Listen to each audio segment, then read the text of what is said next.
আসসালামু আলাইকুম সবাইকে। আশা করি মহান আল্লাহর আশীষ রহমতে সকলে অনেক ভালো আছো এবং সুস্থ আছো। আজকে আমরা কাজ ক্ষমতার শক্তি চতুর্থ অধ্যায় পদার্থ বিজ্ঞানের ৩য় নাম্বার ক্লাসে মহাসক সমাধানে হাজির হয়েছি। তাহলে শুরু করা যাক। ৬১ নাম্বার প্রশ্নে বলেছে একটা বস্তুর ভর হচ্ছে ৭ কেজি, একে ভূপৃষ্ঠ থেকে ২০০০ সেন্টিমিটার উচ্চতায় তুললে বিভব শক্তি কত? তো এখন ২০০০ সেন্টিমিটার বললে আমাদের মাথায় প্রথমে আসবে একক পরিবর্তনের চিন্তা।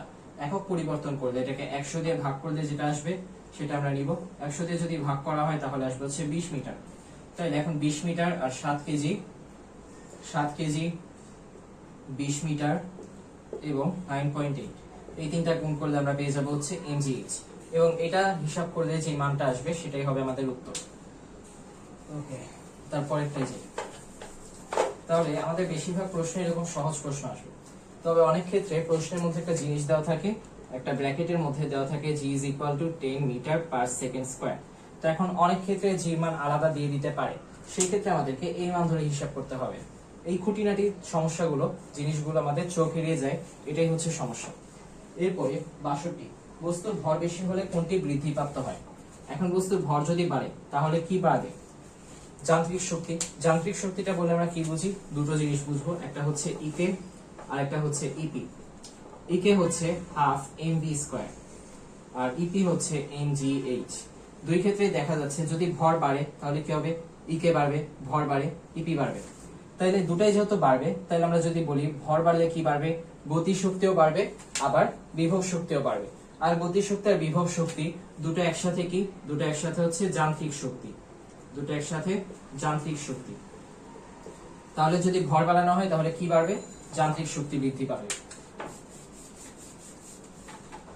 এরপর ৬৩, একটা মোটর ২ কেজি ভরের বস্তুকে ৫ মিটার উচ্চতায় উত্তোলন করলে ১০৭। আচ্ছা, ২ কেজি ভরের বস্তুকে ৫ মিটার উচ্চতায় উঠালো, তাহলে তার শক্তি ব্যয় হচ্ছে ১০৭ জুল। তাহলে আমাদের ব্যয়িত শক্তি আর কার্যকর ক্ষমতা, কার্যকর শক্তি, এই জিনিসগুলোর কনসেপ্ট ক্লিয়ার রাখতে হবে। ব্যয়িত শক্তি মানে আমার একটা মোটর আছে, এই যে একটা মোটর, এই মোটরের মধ্যে আমি এতটুকু শক্তি প্রদান করছি, এতটুকু শক্তি প্রদান করছি, এটা হচ্ছে ইনপুট।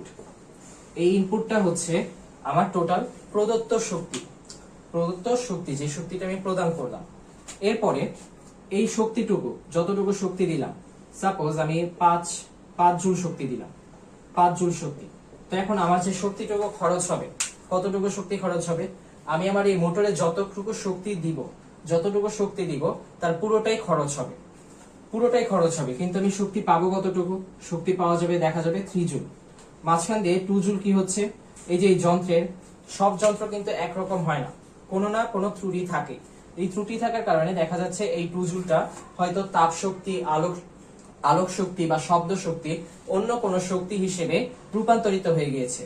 এই রূপান্তরিত শক্তিটা আমরা চেয়েছিলাম এখানে মোটরের শক্তি দিচ্ছি, এই যান্ত্রিক শক্তিটা হয়তো কোনো ফ্যান চালানোর কাজে ব্যবহার করা হতে পারতো।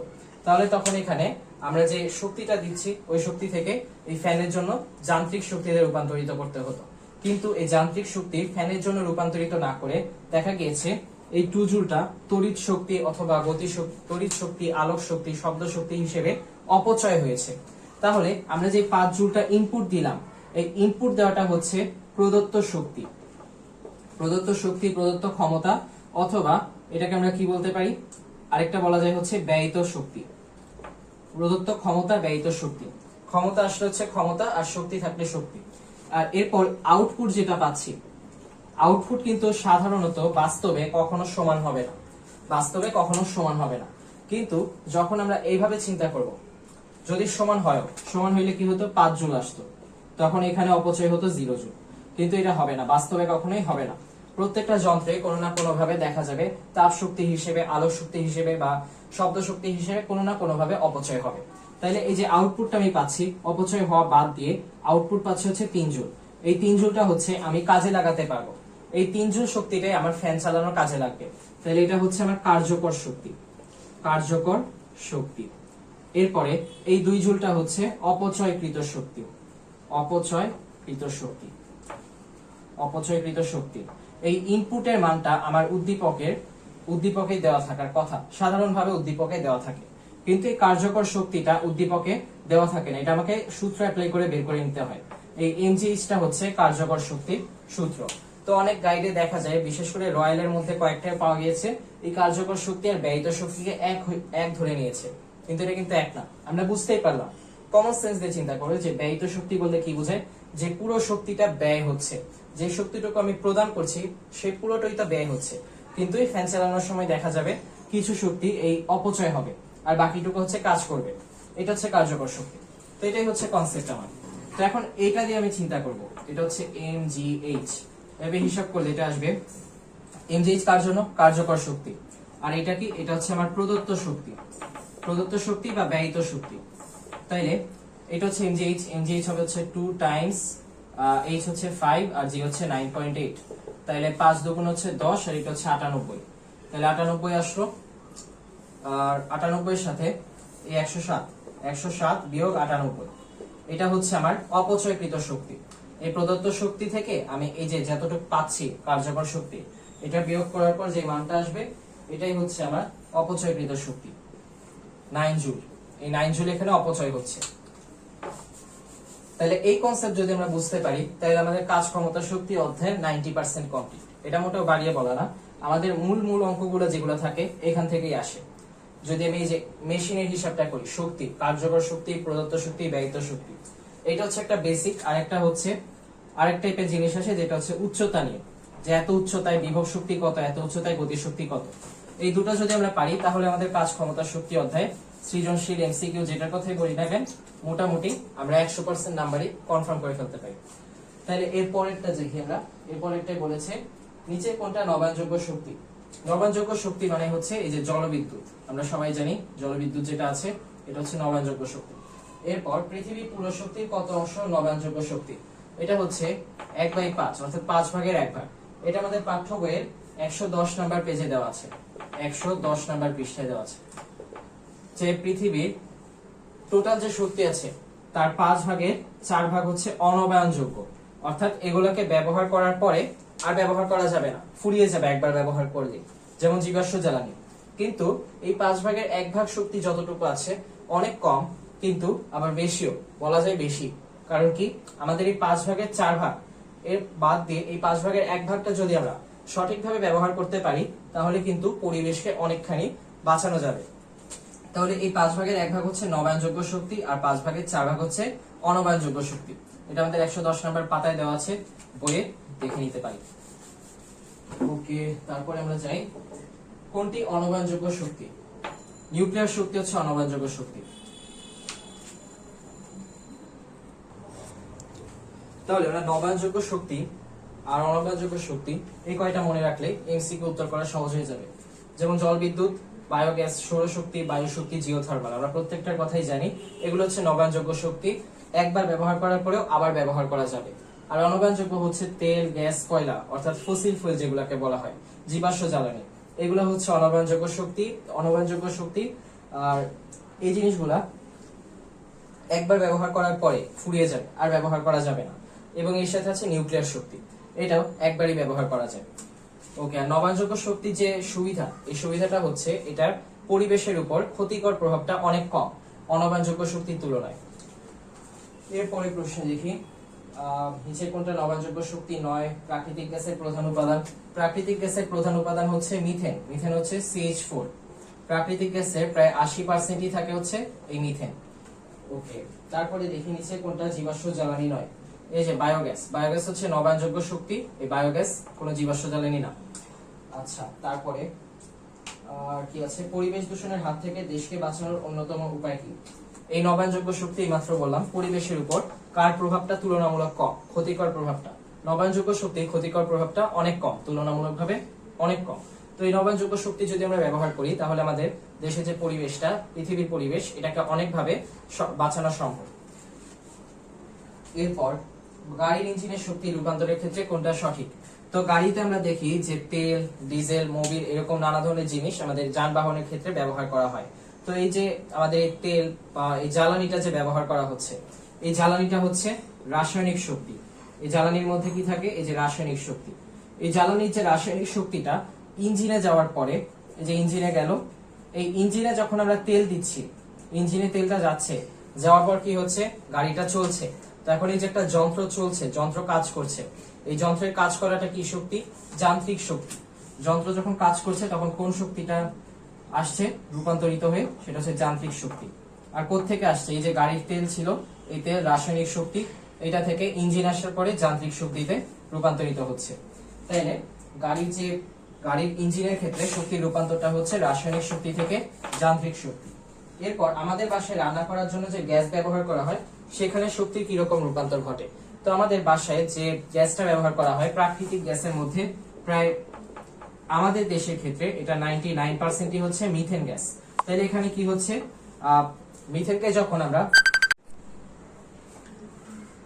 তাহলে আমাদের এই পরের প্রশ্ন আসি।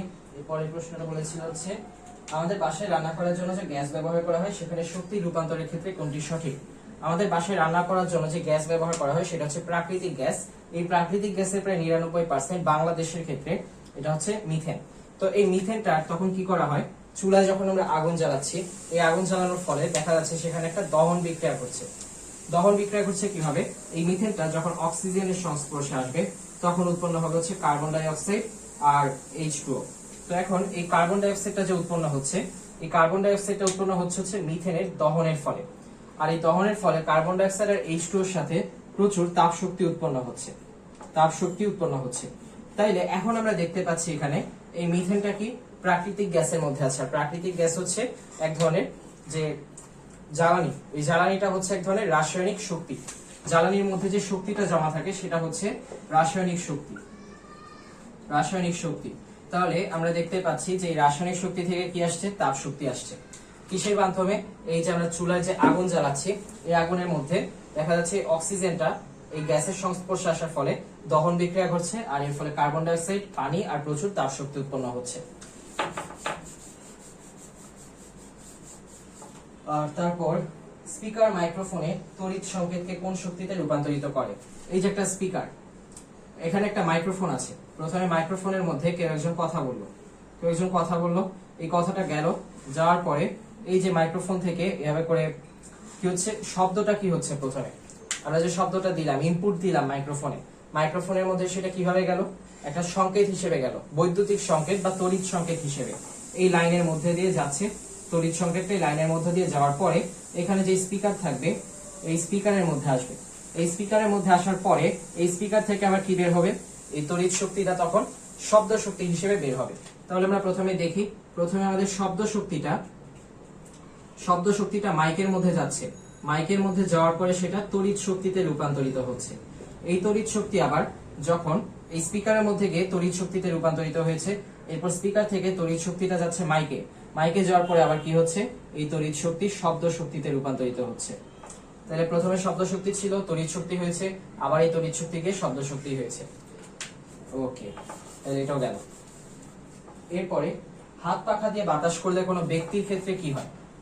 হাত পাখা দিয়ে বাতাস করলে ব্যক্তির ক্ষেত্রে কি হয়, অর্থাৎ মানুষটার কি হয়?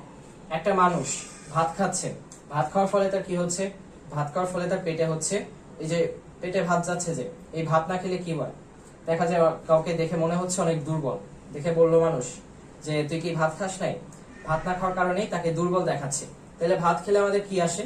ভাত খেলে আমাদের ভিতরে রাসায়নিক শক্তি জমা হয়, আর এই শক্তিটাই কি করে? মানুষকে কাজ করার সামর্থ্য দেয়। তো এই শক্তি যদি থাকে তাহলে আমরা কাজ করার সামর্থ্য পাই।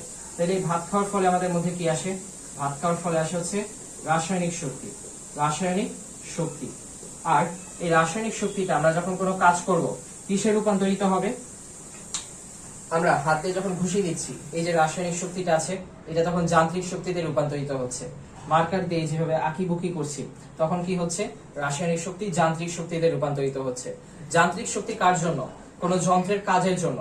মানুষও এক ধরনের যন্ত্রের মতোই, ফ্যান যেরকম যন্ত্র, মানুষ এরকম যন্ত্র, যান্ত্রিক। তো এখন এই যান্ত্রিক শক্তিটা কিভাবে আসছে? আমরা হাত পাখা দিয়ে যখন বাতাস করছি, এটা একটা হাত পাখা হলে এইভাবে যদি বাতাস করলে তখন কি হবে? বাতাস করলে এটা যান্ত্রিক শক্তিতে রূপান্তরিত হচ্ছে।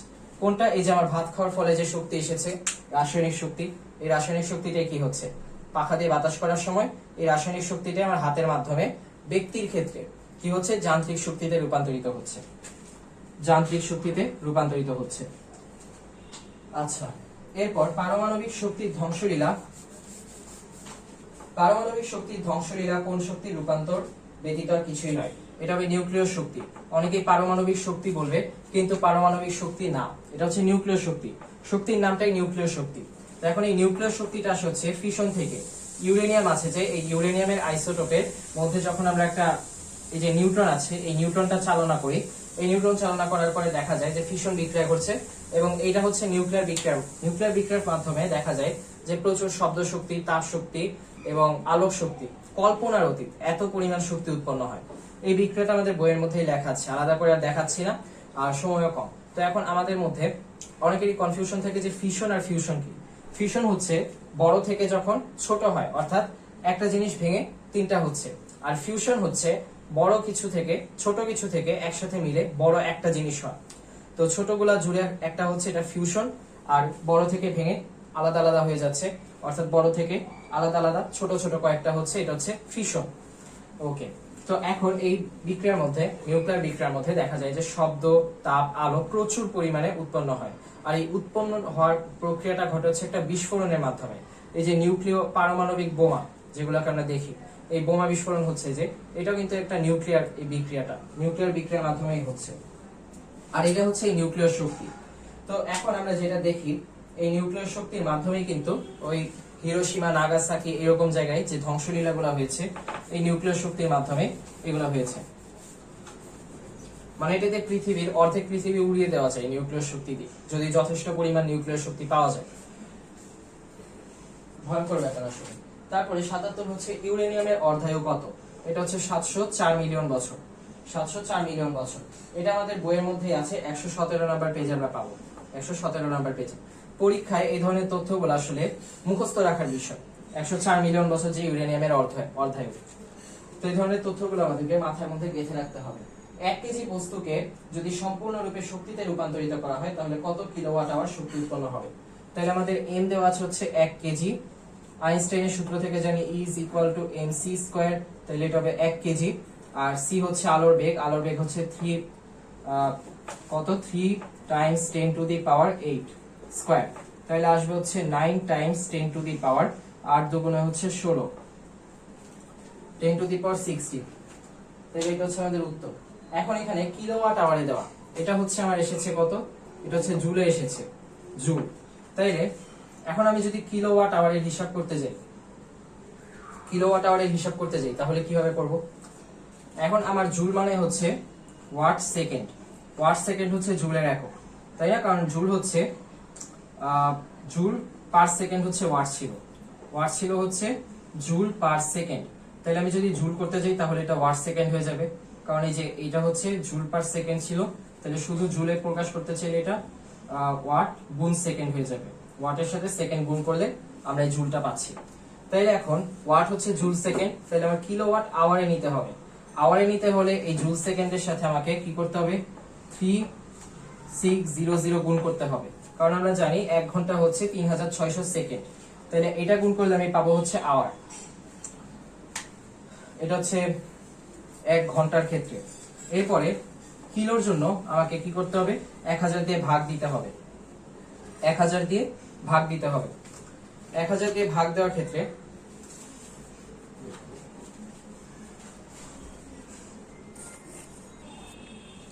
তাহলে আমি যেটা করছিলাম, ওয়াট সেকেন্ড থেকে হচ্ছে কিলোওয়াট আওয়ারে নিচ্ছিলাম। তাইলে ওয়াটকে যদি আমি কিলোওয়াটে নিতে চাই, তাহলে কি করতে হবে? তাহলে আমাকে 1000 দিয়ে এটাকে এভাবে আনতে চাইলে তাহলে কি করতে হবে? এটার সাথে 1000 গুণ করতে হবে। 1000 গুণ করলে আমি এই ওয়াট সেকেন্ড এর ওয়াট পাবো। তারপরে এটার সাথে যদি আবার 3600 গুণ করি, তাহলে এই সেকেন্ড পাবো, কারণ 1 ঘন্টা হচ্ছে 3600 সেকেন্ড। তাইলে সব মিলিয়ে এটা আসছে হচ্ছে 3.6 টাইমস 10⁶, 3.6 টাইমস 10⁶। এটা হচ্ছে আমি কিলোওয়াট আওয়ারে প্রকাশ করতে চাইলে আমার যে ওয়াট সেকেন্ড আছে, এই মূল ওয়াট সেকেন্ড, এটা হচ্ছে জুল, এই জুলের সাথে আমি এই 3.6 কে কি করব? ভাগ দিয়ে দিব। কারণ আমার এই যে কিলোওয়াট আওয়ারটা আসছে, যে দেখাচ্ছি, এই কিলোওয়াট আওয়ার হচ্ছে, এই কিলোওয়াট আওয়ারের সাথে যদি আমি এই 3.6 টাইমস 10⁶, অর্থাৎ এটা গুণ করি, 3.6 টাইমস 10⁶ গুণ করলে আমি পাবো ওয়াট সেকেন্ড, তাই না? কারণ হচ্ছে কিলোওয়াট মানে হচ্ছে এই 1000, 1000 ওয়াট, আর আওয়ার মানে হচ্ছে 3600 সেকেন্ড। তাই এটা গুণ দেওয়ার পরে আমি কিলোওয়াটকে ওয়াট বানিয়ে ফেলবো আর আওয়ারকে সেকেন্ড বানিয়ে ফেলবো, এটা দিয়ে গুণ করি। তাইলে এখন আমি শুধু কিলোওয়াট আওয়ার রাখতে চাই, তাহলে কি করব, ওয়াট সেকেন্ড যেটা আছে এটাকে 3.6 টাইমস 10⁶ নিচে এনে ভাগ করে দিব। তাইলে ওয়াট সেকেন্ডটা যেহেতু উপরে, এই ওয়াট সেকেন্ড মানেই হচ্ছে জুল, এই জুলটা হচ্ছে 9 টাইমস 10⁻16, আর নিচে আসবে হচ্ছে 3.6 টাইমস 10⁶। এরপর এটা ভাগ করলে যেটা উত্তর আসে এটাই হচ্ছে আমাদের অ্যান্সার। এরপর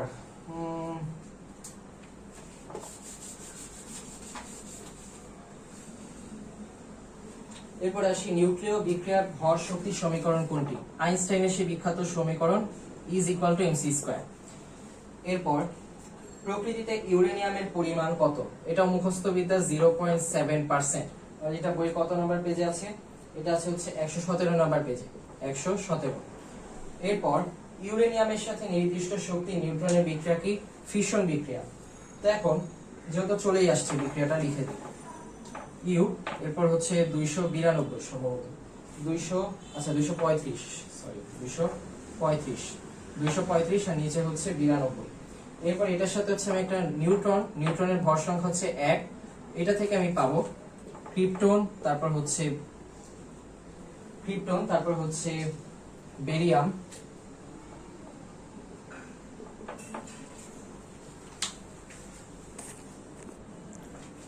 তো প্রথমে আমাদের ইউরেনিয়াম 235 এর সাথে একটা নিউট্রন এখানে আসবে, এখানে ইউরেনিয়ামটাকে ধাক্কা দিচ্ছে, ধাক্কা দেওয়ার ফলে কি হচ্ছে, এই 92 ক্রিপ্টন, 141 বেরিয়াম, তারপর 3 হচ্ছে নিউট্রন, 3টা নিউট্রন উৎপন্ন হচ্ছে। এবং এখানে আমরা অ্যাড করলে দেখব যে এই 92 যোগ 141 যোগ 1 গুণ 3 মানে 3, এই 3টা যোগ করলে আমি 235 পাবো। আর এর সাথে যেটা উৎপন্ন হচ্ছে সেটা হচ্ছে প্রচুর পরিমাণের শক্তি। এই 3টার সাথে এই প্রচুর শক্তিটা, কত প্রচুর শক্তি এটা আমাদের ধারণার বাইরে, মানে ভীষণ শক্তি। এই শক্তিটাই হচ্ছে এই নিউক্লিয় বিক্রিয়ার মাধ্যমে যে নিউক্লিয়ার বোমা তৈরি করা হয়, এই বোমাগুলোতে এই শক্তি দিয়ে হচ্ছে এটার কাজটা সম্পন্ন করে। এটা দিয়ে হচ্ছে প্রচুর শব্দ, প্রচুর আলো, প্রচুর তাপ উৎপন্ন করার মাধ্যমে পুরো একটা যে শহর থাকে, শহর বা পুরো একটা নগরীকে ধ্বংস করে দেওয়া যায়।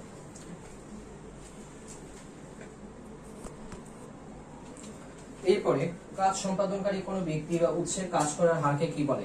কাজ করার হার মানে হচ্ছে, কাজ হচ্ছে W, আর হার বলতে কাজ করার হার মানে হচ্ছে W/S। এটার মানে হচ্ছে P, মানে ক্ষমতা। কাজ করার হারকে বলা হয় ক্ষমতা। তারপরে নিচের কোনটি বল আর বেগের গুণফল? বল আর বেগের গুণফল মানে হচ্ছে F টাইমস V, আর F হচ্ছে বল, আর V হচ্ছে metre per second. Metre per second মানে হচ্ছে দূরত্ব ভাগ সময়। তাইলে এটা হচ্ছে দূরত্ব না, সরণ ভাগ সময়। তাহলে আমি যদি F এর সাথে সরণ মানে S যোগ S গুণ করি আর নিচে রাখি সময়, তাহলে এটা কি আসে? Fs হচ্ছে কাজ আর নিচে হচ্ছে সময়, কাজ ভাগ সময় হচ্ছে ক্ষমতা। তাইলে আমাদের ভর আর বেগের, এই যে ক্ষমতা আর বেগ আর বলের গুণফল হচ্ছে ক্ষমতা, বেগ আর বলের গুণফল হচ্ছে ক্ষমতা, পেয়ে গেলাম। এরপর বল আর বেগের গুণফল নিচের কোনটিকে সমর্থন করে? ক্ষমতা। ক্ষমতার একককে কি বলে? ক্ষমতা হচ্ছে W/S, মানে হচ্ছে কাজের যে একক, কাজের একক হচ্ছে জুল, আর সময়ের একক হচ্ছে সেকেন্ড, তার মানে joule per second. Joule per second হচ্ছে ক্ষমতা, আরো সুন্দর করে বলা যায় ওয়াট। আচ্ছা, তারপর ক্ষমতার একক কোনটা? ক্ষমতার একক হচ্ছে জুল পার সেকেন্ড অথবা ওয়াট। আর এই জুলটা আমরা আগে বের করেছিলাম KG metre square per second square. এটার সাথে যদি আবার আরো সেকেন্ড ইনভার্স 1 যুক্ত হয় তাহলে এখানে আসবে হচ্ছে সেকেন্ড ইনভার্স 3, তাহলে এটা হবে হচ্ছে ক্ষমতার একক। আচ্ছা, তারপর ক্ষমতার মাত্রা কোনটি? এই একক থেকেই মাত্রা বের করা যাবে। কেজির জন্য m, মিটার স্কয়ারের জন্য l স্কয়ার, s ইনভার্স 3 এর জন্য হচ্ছে t ইনভার্স 3। এটা হচ্ছে আমাদের ক্ষমতার মাত্রা। এরপর 40 কেজি ভরের এক বালক 12 সেকেন্ডে 6 মিটার উঁচু সিঁড়ি অতিক্রম করলে তার ক্ষমতা কত ওয়াট? তাহলে ক্ষমতা মানে হচ্ছে W/S। W মানে কাজ মানে হচ্ছে mgh/s। তাইলে W/T হবে এটা, T। তাহলে এখন mgh ডিভাইডেড বাই টি, তাহলে mgh হচ্ছে m এর জায়গায় ভর বসাবো 40 কেজি, তারপর g এর জায়গায় হচ্ছে অভিকর্ষ ত্বরণ 9.8, আর h এর জায়গায় বসাবো হচ্ছে উচ্চতা 6 মিটার উঁচু সিঁড়ি অতিক্রম করেছে, আর এই জন্য সময় নিয়েছে হচ্ছে 12 সেকেন্ড। তাইলে যে হিসাবটা আসবে সেটা হচ্ছে 196 ওয়াট। এটা হিসাব করলে এটাই পাওয়া যাবে।